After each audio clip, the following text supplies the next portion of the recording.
This is the newsroom for today, Tuesday, June 1, 2021. We're broadcasting to you on E1 Scar TV, NTN and Tarzi TV in Bartica. In the headlines, motions are tabled for the removal of the Chief Elections Officer Keith Lowenfield, his deputy Roxanne Myers, and embattled Clement Mingo from GCOM. These people are on the job, and they're doing all kinds of things. And the thing is, more and more, we have things going on. The floods continue to devastate communities countrywide. Neurosurgeon Dr. Amarnath Dukhi successfully performs Guyana's first pediatric brain aneurysm surgery.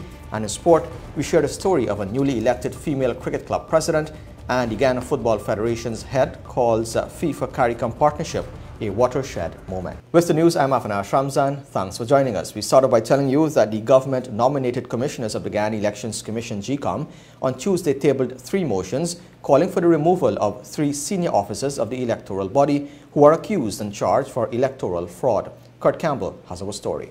A motion to immediately dismiss the embattled Chief Elections Officer Keith Lowenfield was moved by government-nominated Commissioner Sais Gunraj, while his colleague Commissioner Bibi Shadiq moved another motion to remove his deputy Roxanne Myers.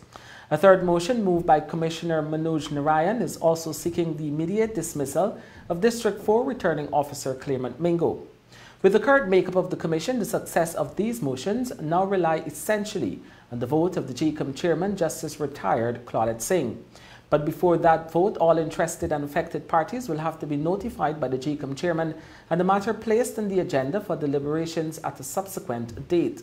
The motions were filed more than a year after the 3, along with others, have been accused of attempts to thwart the results of the March 2, 2020 regional and general elections. Speaking to the newsroom via phone, Commissioner Shadiq said it is long overdue. We have to move formal motions because we have a chairman who demands formality. I have tried lots of times in the past to move a motion on the floor. But, it doesn't, You got to look at what climate is going on. And you got to look. Apparently now it was deemed that the time was right. Shadiq said moves to increase the push to have the 3 removed have become even more necessary now because of the events occurring, including the release of the statements of polls to the police and the Director of Public Prosecutions to pursue criminal charges in the Magistrates' Court. The events that are happening now, for instance, the SOPs have been released so that the police will carry on with the charges. There's one thing that I am unhappy about. Now, the chairman doesn't seem to understand her duty. She's a full-time chairman. When a public officer, I was reminded because I saw, and I think more people should play that tape of Basil Williams says when a public officer is charged, what happens to him? He's interdicted. That didn't happen to these people. These people are on the job. And more and more, we have things going on. Right. And things that, and then the matter in the Magistrates' Court was being prolonged for so long. The chairman wanted the petitions to be finished. Then the chairman wanted the application by Lowenfield to be finished. The chairman wanted all these things to be finished. They said at the end of the day, while the 3 commissioners would move these motions, in effect, it is actually the chair who has to say yes, dismiss or not. Right. Shadiq said she foresees attempts by some to stall the discussion and vote on the motion, but hopes that although it may tend to prolong, public pressure will be put on those responsible for moving the process forward. Persons have long called for the removal of Lowenfield, Myers and Mingo, with the government indicating that it does not intend to go to another election with them there. Local government elections are due this year. Now, as the rainy season continues, the predominantly farming community of Blackbush Polar, Region 6, Quarantine Berbice, remains a serious concern for the government as the flooding situation persists. Providing an update on the situation there, Agriculture Minister Zulfikar Mustafa told Newsroom that though measures are in place to mitigate the impact of the floodwaters, it continues to rise. Shakima Day has our story. Let me tell you the report I have been receiving for the last yesterday and today that the water is you had heavy rainfall over the last 48 hours. And although the sluices and the pumps are working and all those interventions we have made are working, but you still get the water is building up. You have water receding, and as soon as the water recedes, you have heavy rainfall, and as a matter of fact, this morning you had heavy rainfall. The water is building up again at the back there. So the rain is not giving us any chance. And we are continuing to put in more, make more intervention, but at the same time you're getting this heavy rainfall. That was Minister of Agriculture, Zulfikar Mustafa, providing an update to the newsroom via telephone on the flooding situation in Quarantine Berbice Region 6. With the intense rainy period expected to continue throughout June, the government is closely monitoring the flood situation at Blackbush Polder Region 6, an area that remains of particular concern, said the Agriculture Minister. Residents of the predominantly farming area had resorted to burning tires in frustration at the situation. Farmers are unable to estimate losses. Those are said to be in the hundreds of thousands of dollars, as crops and livestock were damaged significantly due to the high water levels. Home appliances were also damaged. Areas within all of the polders were affected. However, Yakasari, Johanna, and Maibikuri were the hard-hit areas. The minister explained too that works are ongoing in the polders to raise the embankments. This is to prevent water from getting into the housing schemes from whim to less beholden. Excavators are also conducting works from number 52 Village Quarantine to the Wim area to ensure that the floodwaters do not escape to the savannas. What we are doing to remember the savanna now is so much in savanna. We are trying to get the livestock out of the water, especially the cattle, because we took up their feeds from TLDA, and the cattle are coming out on the cattle bricks, but the dam from the cattle area there now is almost saturated in terms of the water. So we are looking to see other higher ground to work with the cattle farmers to rescue their cattle there. All the intervention that we see fit and the advice that I have received from my engineer, we have implemented. Hopefully by tomorrow we have some additional funds to boost the system that we have there. But as I said, Blackbush is under serious concern for me. And also there are other areas too in the country, other areas that the rainfall, the prediction is not looking good because in another 2 days the rainfall will continue, so we have to be careful and more practice. Along with Region 6, communities in Regions 1, 2, 3, 7, 9 and 10 have been underwater due to heavy rainfall over the past few weeks. The Civil Defense Commission has been assessing floods across the country and rendering assistance. Reporting for the newsroom, I am Shakima Day. Meanwhile, intense rainfall on Monday evening resulted in flooding at Bell West, West Bank, Demerara. Minister within the Public Works Ministry, Deodat Indar, on Tuesday ventured to the area to assess the situation. He relayed to the press that residents suffered loss of property and cash crops and livestock. According to Indar, it is the government's task to ensure that residents are transferred to higher grounds. Minister Indar noted as well that excavators have been dispatched to the area to clear the trenches of debris. This particular area in Bell West suffers from a number of things. One of them is that we have the conservancy right to the back, and Chairman Inchan Ayub is going to explain what's going on at the back there. But I'm going to just tell you quickly what we found. What we found is a number of residents on the water here. Livestock is being destroyed, property is damaged, people are on the water. We are here to do an initial assessment. Obviously we're going back now to the region with the regional team and with the councils, and so we're going to try and get some relief to people. Our main priority is make sure people have food and make sure that they have place to sleep, right? Housing, that's the main thing. Any damages to property, and so we're going to have to look at that at a later date. But right now the main priority, because the entire country is affected to some extent, so we really want to make sure that we respond in a measured way. In this area, I can tell you some of the issues that we found. Obviously every area you go, there's drainage and there are plastic bottles in the drain, causing the water flow to impede. If you go around, you can see excavators digging to clear the trenches in front of people's residence. But on the left side, where we separate Bell West from Bell East, there's a trench there, and that trench have about 8 cokers flowing water to and from the trench into the, yeah, they call them cokers, right? But they're free-flowing cokers. There's no lock on them, right? So Mr. Yankan and the team from the NDC already, the NDIA people already assessed them. 4 out of them, we have to blind them so that the water from the trench and from the conservancy and from the more inland don't come and flood the residency. Still ahead on the newsroom, neurosurgeon Dr. Amarnath Dukhi successfully performs Guyana's first pediatric brain aneurysm surgery. This is the newsroom. 13-year-old Tai David is expected to make a full recovery after being the first pediatric patient in Guyana to undergo brain aneurysm surgery. The groundbreaking surgery was performed by the country's lone neurosurgeon Dr. Amarnath Dukhi at the Woodlands Hospital in Georgetown on Monday.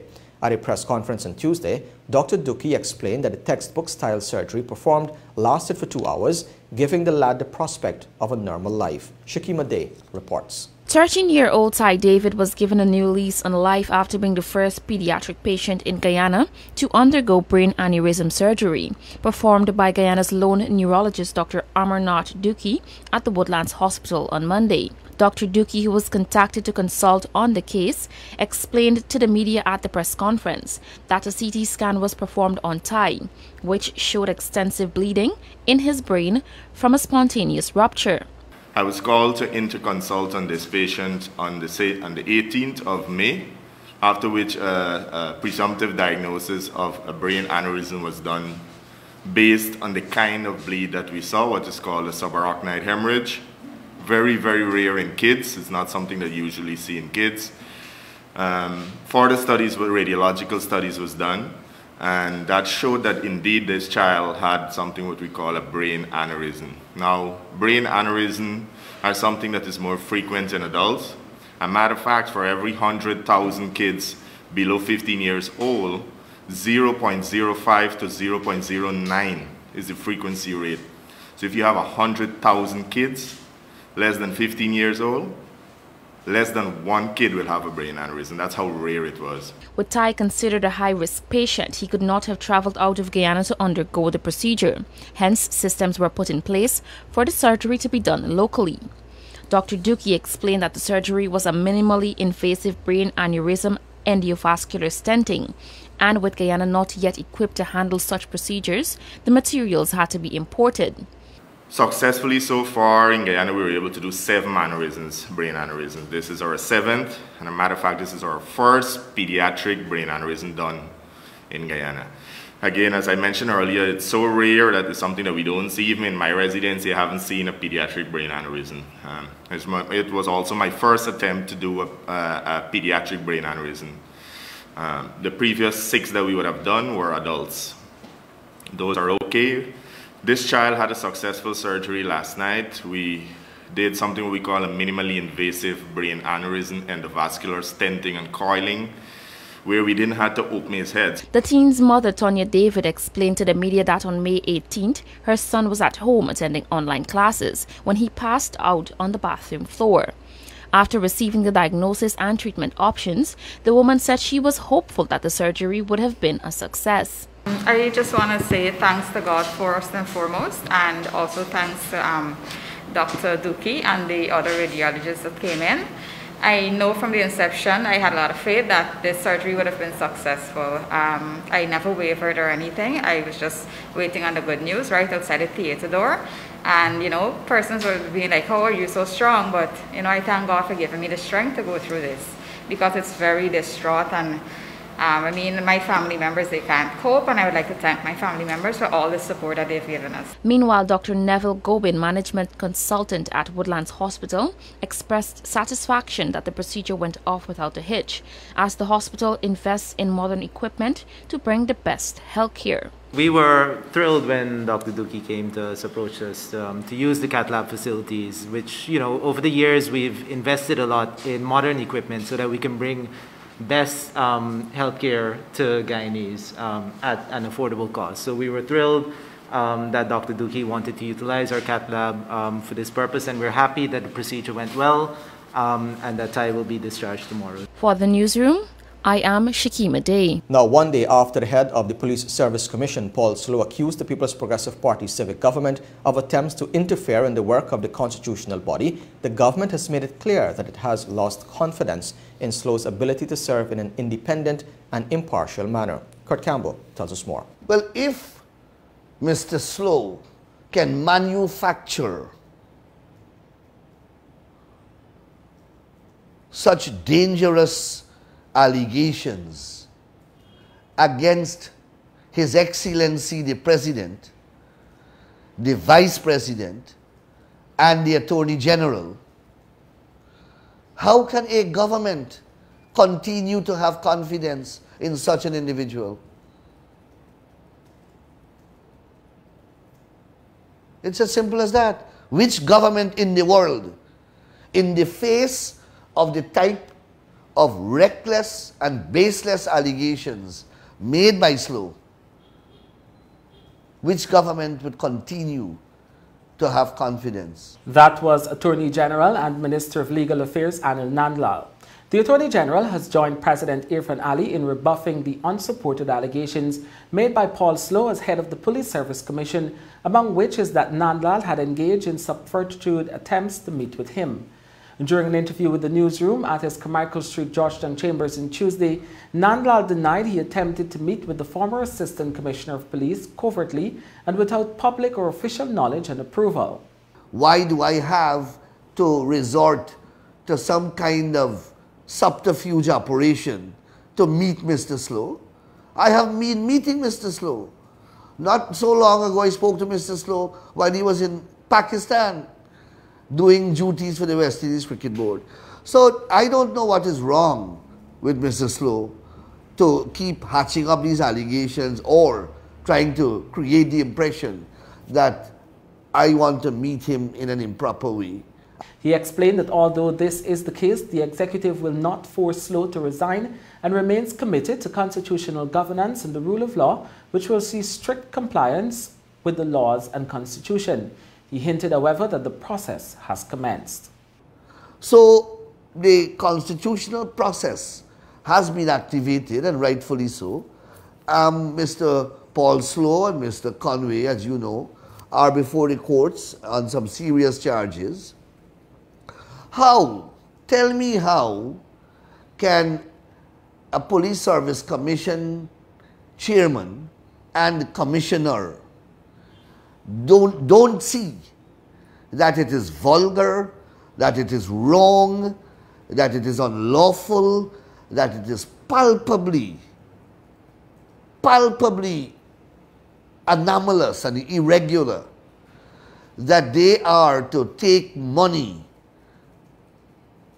from the Guyana Police Force and at the same time exercise disciplinary control over those very officers who are giving them contracts and paying them millions of dollars. The Police Service Commission chairman is currently charged, along with others, for conspiracy to defraud the Guyana Police Force of some $10 million and is also facing sexual assault allegations that were leveled against them by a senior female police officer. Nandlal said that while Slow will have his day in court to defend the allegations, as he so intends to do, he believes the charge and allegation in itself demonstrate his lack of independence and impartiality. Nandlal also pointed to the move by the Commission to join a suit filed against the government by an opposition member of Parliament, which is also being defended by several other opposition MPs from the legal fraternity. Nandlal has questioned Slow's motive to come forward with these allegations at a time when he is facing charges in court. Nandlal said Slow seems to want to play politics, something that the Constitution does not allow him to do as the Police Service Commission chairman, and his persistent behavior now hinges on misbehavior in public office. In 2015, Slow threw his support behind the then APNU-AFC coalition and also reportedly served as security coordinator for the party at the 2020 elections. Tackling the challenge of increasing its revenue collection, Guyana Water Incorporated (GWI) has taken a decision to extend its customer assistance promotion to June 30, 2021. Through the promotion, which should have ended on May 31, 2021, customers who have been disconnected from the services of the utility company are being entered into payment plans to rejoin. Specifically, disconnected customers are being offered a 50% cut on the outstanding bill and another 50% cut on the reconnection, penalty and replacement fee. The discount is also being offered for tampering, replacement and illegal connection fees for domestic customers. GWI is also looking to regularize persons who continue to have illegal connections after their services were removed. The Chief Executive Officer Sheikh Baksh said thousands of customers have already benefited from the rebate in recent months. He hopes that the extension will see thousands more disconnected customers rejoining. A few thousand customers over the years who were disconnected from our system, we're bringing them on back because it's an important revenue stream. And we're giving them 50% cut from what they owe, from the debts, and we're giving them 50% off of the reconnection fees. It's a good program and plus a payment plan. So we're urging all of our customers to come forward and pay so that we can maintain, sustain, and improve on the service given to you. So we urge you to come. This program ends on the 31st of May, but we are going to extend it, I want to announce now, to the 30th of June, one more month for our customers to come forward, those who are disconnected in particular, to come forward, get a payment plan, and enjoy the reduction that we are giving. So I urge all to come forward, and I urge those who are paying regularly to continue doing so in the interest of having a good water supply as we move along. We tell you now that heavy rainfall coupled with high winds uprooted a tree which collapsed on 3 gold miners who were working in a mining pit at Sandhill Back Dam, Cuyuna River in Region 7 on Monday, killing one of them. Dead is Ulrich Matthews of Port Kaituma Northwest District. Injured are 49-year-old Edwin Garraway of Diamond Housing Scheme East Bank Demerara and 40-year-old Brian Richard of Pomeroon River. Police headquarters reported that the incident occurred at around 12 hours 45. Garraway sustained a fractured left hand while Richard sustained lacerations to the forehead. Both are patients at the Bartica Regional Hospital. When the newsroom returns, the financial, weather and bridge reports along with sports.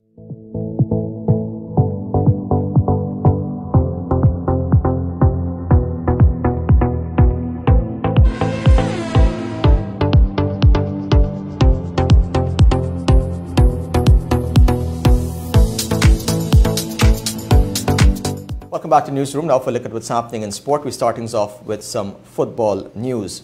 A watershed moment. That's how the president of the Guyana Football Federation, Wayne Ford, described the signing of a memorandum of understanding between football's world governing body FIFA and the Caribbean community CARICOM on Monday last. In an exclusive interview with Newsroom, Ford spoke of the impact the partnership could have on Caribbean football. The MOU is geared to strengthen collaboration between the two sides with the aim of promoting sport integrity and social responsibility while furthering the development of football in the region.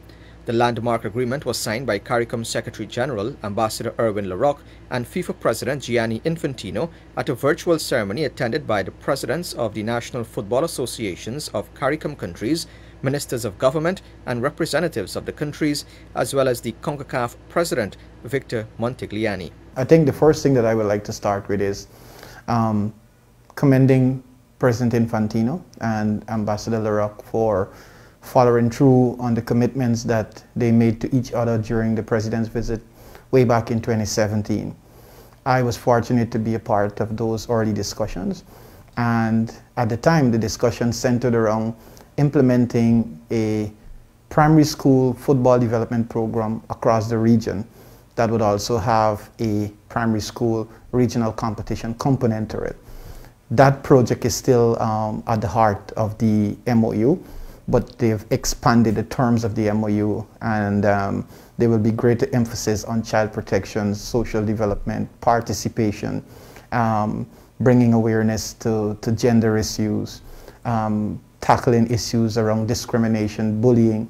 So there is a full suite of social issues that football is more than competent in addressing in the sport that is now part of that MOU. Ford is appreciative of the fact that football, like cricket, can now be discussed at the level of CARICOM.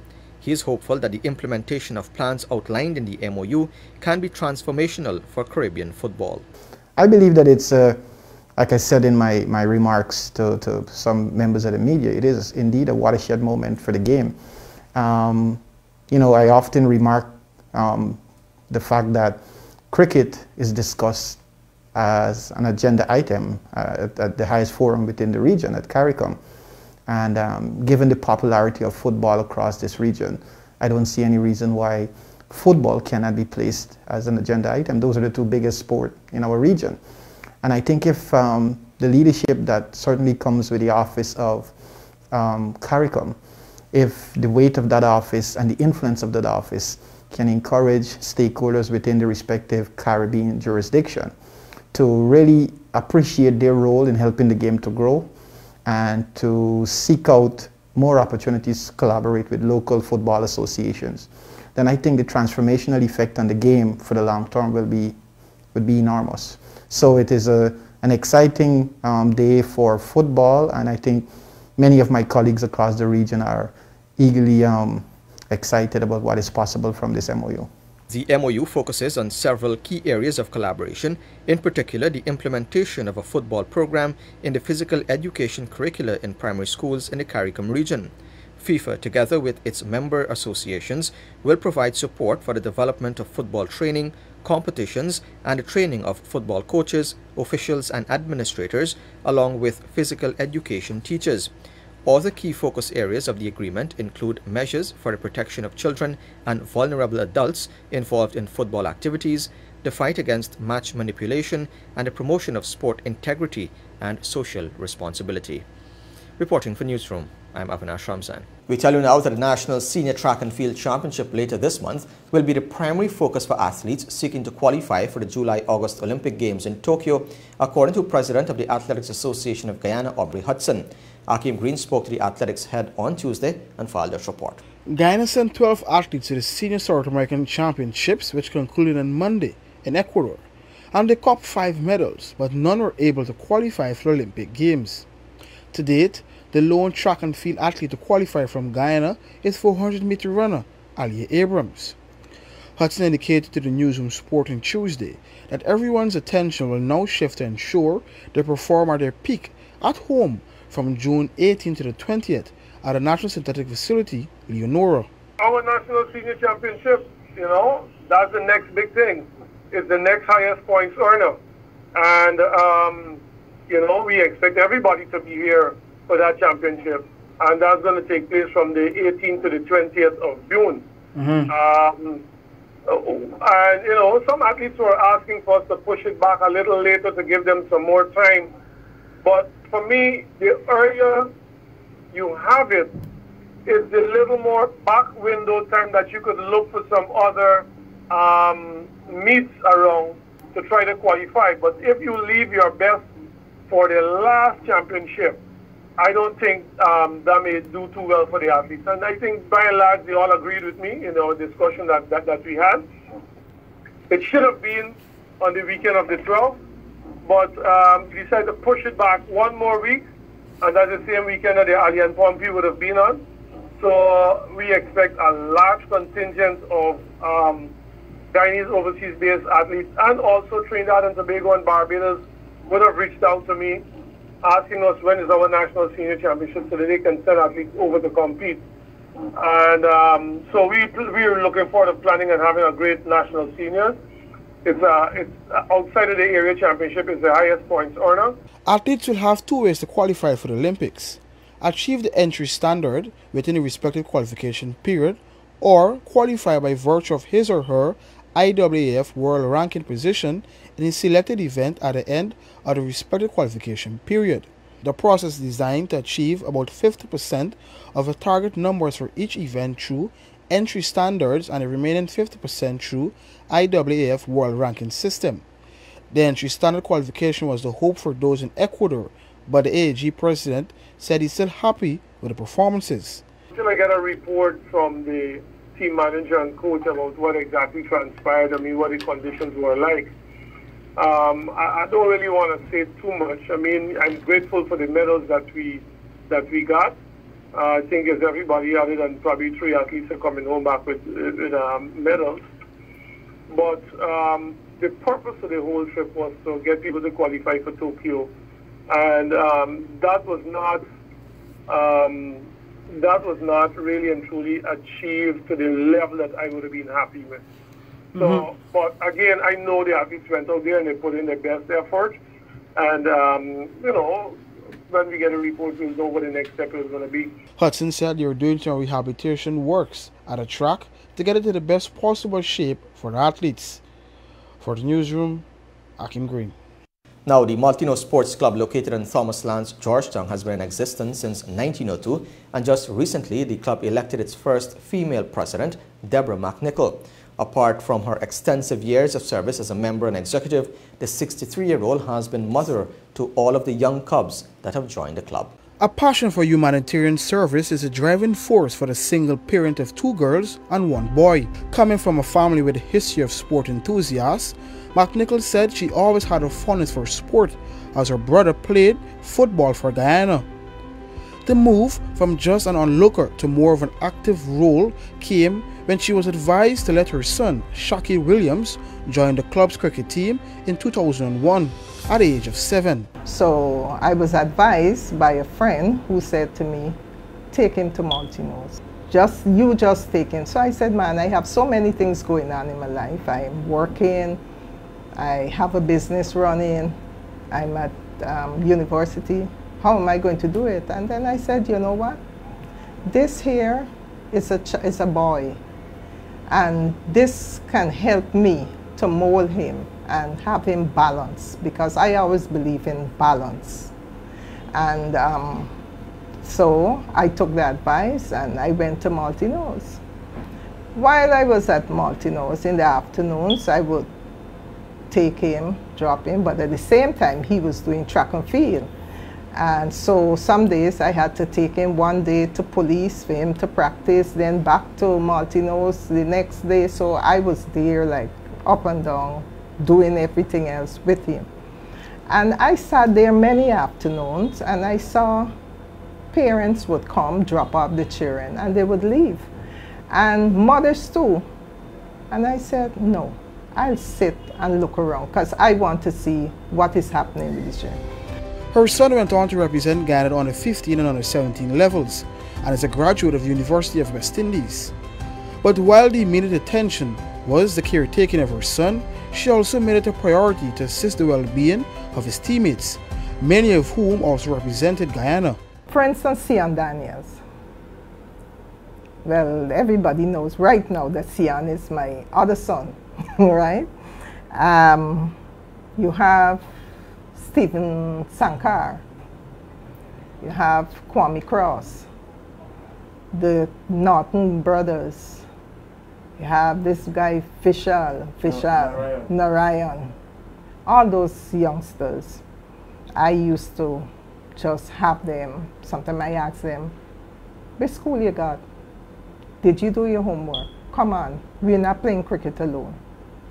We're going to do this. And that is one of the reasons I used to like invite them home. Say, y'all come with Shaq, because I know what I'm instilling in Shaq at home. And I want him to, whoever he's acquainted, his acquaintance, they must be just at his level. I used to say to him, it's not about you being above or being below. It's about bringing all of you on par, because we are not, my training is not to train for me. It's to train you youngsters for the world out there, to keep you away from the negatives. And so we know most of them might have come, or all of them came from poor homes or, you know, single homes, like Shaq did, right? And so it like give me the passion to help, because that's me. That's me. I believe in humanitarian service, and so I kept going at them. And then what really made me got deeper into the lives of those young men, it's when, I don't like to call his name, it's when Anthony Bowman was killed. That shook me, because at that time the ground was being dug up and we were fixing the ground, so we did not have cricket. So, and we do not up to this day have a practice facility, a concrete pitch or so that they could have like go there and say, well, look, we'll use it. So they were all over the place. They gone at this club to practice, that one to practice. The next thing you know, he was at classes and was stabbed and killed. That shook me. And after then, I said no, because Anthony was very close to me. I used to take him home in the afternoons. He'd jump in. Before Shaq reached the vehicle, he used to say, hi, you sit in the trunk. And he took the front seat. And after he died, I said, no, not one other member of this group is going to die that way. It must be natural cause. Mark Nicol has been in the public service for 42 years and is the current Deputy Permanent Secretary at the Office of the Prime Minister. She is adamant that there must be a balance to sport and academics. We can use examples from the club, from that same club, that they were all balanced, because if anybody should do a research into Multinose and their membership, they would see that those youngsters, you have Stephen Jacobs, who is now the second vice president. He's an entrepreneur. He has his own jewelry business. He would have played. He went to St. Joseph. He got studied. He went to UW. People should research those things. You have Chelsea Agil. Chelsea came from Multinose. Chelsea's parents, I can say Chelsea parents, they were there the same time as I started. And we all gel and we were doing things for Multinose. So I said kudos to them too. And she's balanced. You have Lennox Koch, who came out. We have our secretary, Adrian Smith, who's an attorney of law, came up right there at Multinose. So I would appeal to parents. Also sitting as the secretary of the Georgetown Cricket Association, the MSC president hopes that she can inspire other females to get involved in sport administration. If all the clubs could now start looking at this and bringing more women on board, I think it would be such a great thing in our country. For the newsroom, Akim Green. The ICC board today confirmed the schedule of ICC events from 2024 to 2031, with both the ICC Men's Cricket World Cup and ICC Men's T20 World Cup to be expanded and a Men's Champion Trophy to be reintroduced. The ICC Men's Cricket World Cup will become a 14-team, 54-match event in 2027 and 2031, whilst the ICC Men's T20 World Cup will be expanded to a 20-team, 55-match event in 2024, 2026, 2028 and 2030. An 8-team Champions Trophy will be hosted in 2025 and 2029. ICC World Test Championship finals will be hosted in 2025, 2027, 2029 and 2031. The ICC Women's Events schedule has already been confirmed, with the expansion of both the Cricket World Cup and T20 World Cup forming part of the ICC's long-term commitment to growing the women's game. The ICC Men's Cricket World Cup format will have 2 groups of 7, with the top 3 in each group progressing to a Super 6 stage, followed by the semi-finals and final. This is the same format that was used in the ICC Men's Cricket World Cup 2003. Now, the former national table tennis player Paul Muser said that the key to moving sport forward in Ghana is for it to be viewed as a business where the athletes are professionals. In a recent chat with Newsroom, the new gym owner and CrossFit athlete touched on the economic benefits of sport and the need to create career options for young men and women. Muser reasoned that the current problem is the expectation of professional results from amateurs in Guyana. However, he noted that the opportunities for growth are gradually being created for the nation's athletes. The solution is two-tiered. I would love to. This is just some advocacy. I'll give first. As managers of sports, Minister of Sport included, we have got to move to the level where we understand sport as no longer recreation. Sport, and this is where I learned from an IOC seminar I was at, is the only business in the world that has never gone into recession. So sport is a business. The athletes are professionals, hence there are more career opportunities. There's economic benefit to being involved in sports.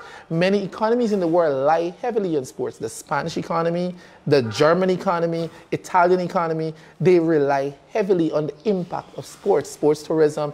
Just there are tons of jobs involved in owning leagues. You understand? So when we start to see sports like that, and as a nation, try to develop our talent and develop at least a couple of leagues, you know, semi-professional athletes, then we will encourage these young people that there's a career option.